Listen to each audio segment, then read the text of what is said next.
don't care who you are, life is going to knock you down. Listen to me, many of you right now, life's got you up against the rope, and you got to do me a favor. Like, you can't give up. You can't give in. Pain is temporary. Pain is your friend. Pain is going to take you to the next level.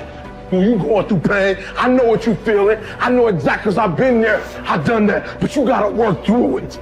And the reason why most of you are not successful is because every single time stuff not going your way, you give up, you quit, you let go, and people feel weakness. They feel it. You can feel when somebody's not committed, when they're not all in, when they're not dedicated. And there's another level you get to when you go all in. Winners win and losers lose. There are going to be times that you're going to be wondering, why should I keep showing up and working my business? Why should I keep at it? Why should I keep showing up to the conventions? Why should I keep picking up the phones and making the phone calls? Why should I keep fighting for my goals and fighting for my dreams? And what I want to remind you is that you got to show up for your life regardless of the circumstances. You got to show up in spite of the naysayers. You got to show up in spite of the conversation going on in your mind. You got to show up for your life, because if you don't, nobody else will. If you want unreasonable results in your life, you've got to be willing to be unreasonable. Part of being unreasonable, you don't judge according to appearances. Part of being unreasonable, you can see it because you believe it. You must have the faith to call forth those things that be not as though they were. You've got to decide, I deserve this, and I'm going to have it. You've got to say yes to your life. You've got to say yes. Yes to my dreams. Yes to me. Yes, I can make it. Yes, I can. Doesn't matter how many failures I've made. Doesn't matter how many mistakes I've endured. Doesn't matter about my defeats. Doesn't matter about what I've done. Yes, yes. I don't care about the fact I'm in a hole now. Doesn't matter about where I am. The last chapter to my life has not been written yet. If you judge me now, you'll judge me prematurely. I'm still in the process of transforming my life. I'm still in the process of becoming. Yes. The brilliance of Thomas Edison was not in his mind. It was something much more ordinary and often much less respected. I've got no imagination, he once said. I never dream. I've created nothing. If you're someone who doesn't like Edison, you might think that this is Edison admitting to stealing his inventions from other, more brilliant inventors, like Nikola Tesla. Not quite, but he did readily concede that most of the credit belonged to something other than his brain. The genius hangs around his laboratory day and night, Edison said. If anything happens, he's there to catch it. If he wasn't, it might happen just the same. Only it would never be his. What he's talking about is showing up. The incredible, underrated power of clocking in every day, putting your ass in the seat, and the luck this seems to inevitably produce. Edison lived in his laboratory and never missed a day. Like Gehrig, even when he was sick, when he was tired, or when visited by tragedy or disaster.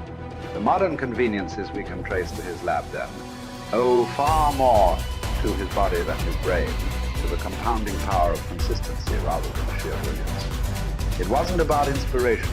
It was about getting to work, show up and try. Get on the treadmill, pick up the violin, script out some scenes, reach out to some clients, read some reports, lift a couple weights, jog 1 mile, cross one thing off the to-do list, chase down a lead. It doesn't matter what it is. All aspects of our life benefit from this circumscribed kind of discipline. Just as long as you do something every day, that is the important thing. Show up. When you're tired, when you don't have to, even if you have an excuse, even if you're busy, even if you won't get recognized for it, even if it's been kicking your ass lately, once something is done, you can build on it. Once you get started, momentum can grow. When you show up, you can get lucky. Is this still hard? Yes. But the good news is that because it's hard, most people don't do it. They don't show up. They can't even do one tiny thing a day. So yes, you're alone out there on the track in the rain. You're the only one responding on Christmas. But having the lead is, by definition, a little lonely. This is also why it's quiet in the morning. You have the opportunities all to yourself. Don't worry about setting any records. Just report for duty. No excuses. And here's the irony. This is also a way to break records. Consistency is a superpower. Day to day, willpower is incredibly rare. Lowell Gettrig was a solid position player and a good hitter. But his success really was rooted in the fact that he didn't miss many days of work. It's quite likely that had he continued at his normal pace and not been stricken with R's, that he would have put up career numbers that surpassed Babe Ruth. Gettrig wasn't just able to show up despite injuries and fatigue. He also had to push through ennui, doubt, and just plain not feeling it. He had slumps like we all do, but he also understood what they meant. As a minor leaguer, he had struggled at the plate and thought about quitting. The Yankees' owner sent down a scout to walk Gehrig through the very basic math of a batting average. A good hitter hits 300, and hitting 350 is terrific. Hitting 400 is almost unheard of.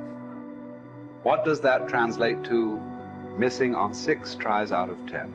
A hitter can also go days, weeks without touching the ball. That's what the scout told him. The most important thing a young ball player can learn is that he can't be good every day. You don't have to always be amazing. You do always have to show up. What matters is sticking around for the next at-bat. The ability to do that, coupled with the ability to endure what John Steinbeck called dogly days while writing Least of Eden. Those days when everything seems out of whack, when you're just not feeling it, when the distractions won't stop, is the first step to greatness. Literally. You cannot be great without the self-discipline to do that. One thing a day adds up. Each day adds up. But the numbers are only interesting if they accumulate in large quantities.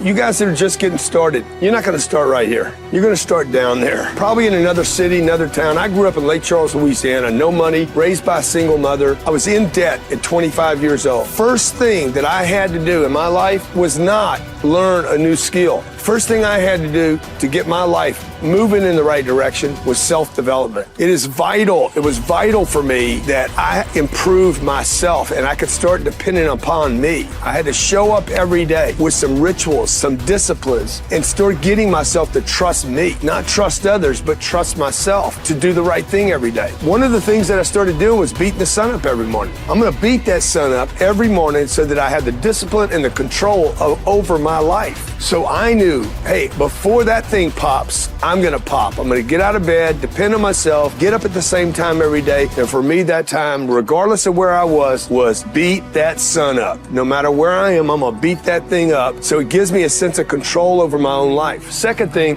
I had to start cleaning up my life and my friends and my environment. When I was younger, between 15 and 25, I was doing crazy stuff in my life. Wasting my weekends. I had the saying, weekends are for the weak. I was drinking, fooling around with a bunch of bad things, bad people. At 25 years old, I cleaned it all up. Quit going to those places. Quit hanging out with people that did not have ethics and discipline in their life. I wanted to build something in my life. I wanted to become someone. And to do that, to become someone in the eyes of the world, just beating that sun up every morning gives me the sense of accomplishment. That I did what I said I was going to do. That I woke up when I said I would wake up. And I start building respect for myself. Start believing in myself so that I can go out into the world. And maybe today when I go into this meeting that I'm dressed for, they'll believe in me as much as I believe in me. And that'll show up in a contract, a deal, maybe even some money.